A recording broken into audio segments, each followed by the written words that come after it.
On that upbeat note, let's say hello now to Nick Bontis, joining us live from the DeGroote School of Business. Hello, Nick. Hi, Connie. How are you? Hey, you love cars. I know that. Yes, I do. Hey, is this good news for Jaguar and Jaguar drivers today? Well, good news for Jaguar because financially they were unprofitable ventures and Ford had to get rid of them because they're trying to do their turnaround, so they could no longer sustain the losses.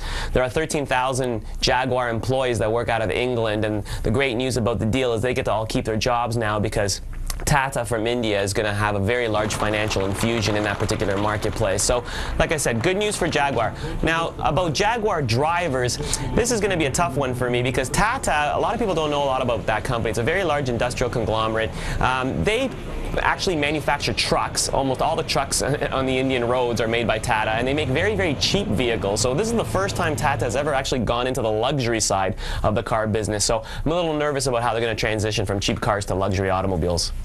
Let's talk about the CAW here at home taking a tough stand. How will the automakers react given the pressures they're already feeling, not to mention competition from this new Tara and the like?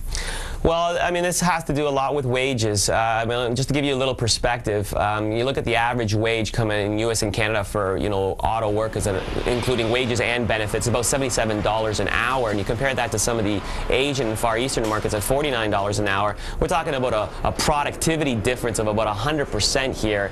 And let's face it, 3, 4, 5 years ago, Canada was considered the cheaper version of America. So you could come get your auto parts manufactured up here, and labor was 60 cents to the dollar. Well, now that we're close to a par dollar with the U.S., that difference, that benefit, that discount no longer is true. So it all boils down to productivity, and I've mentioned this many times before.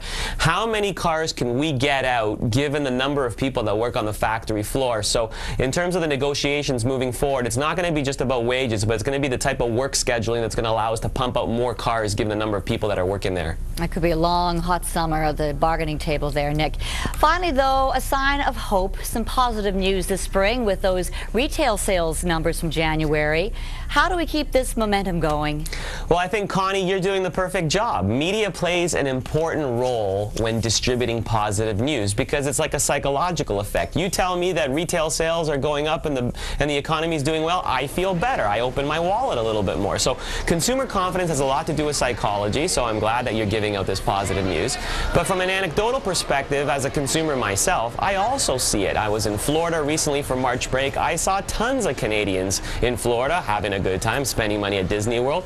When I go to Lime Ridge Mall up on the mountain here, I see tons of people shopping on weekdays and on the weekends. So that makes me feel confident that I can spend my money as well. And this is flipping what's happening in the U.S. because you can see the psychology works in the opposite way as well. The real estate market's not doing well. Some of the biggest banks and investment banks in history are now being sold because they're almost bankrupt given what's happening with the subprime. And what American consumers are doing is they're cocooning. They're hoarding onto their wallet, not wanting to spend. We as Canadians, and particularly here in Ontario, are feeling much better, and that's why we're willing to spend more. All right, Nick, let's break out of those cocoons and buy a new car. How's that? Sounds good. All right, Nick, we'll talk again. Thanks.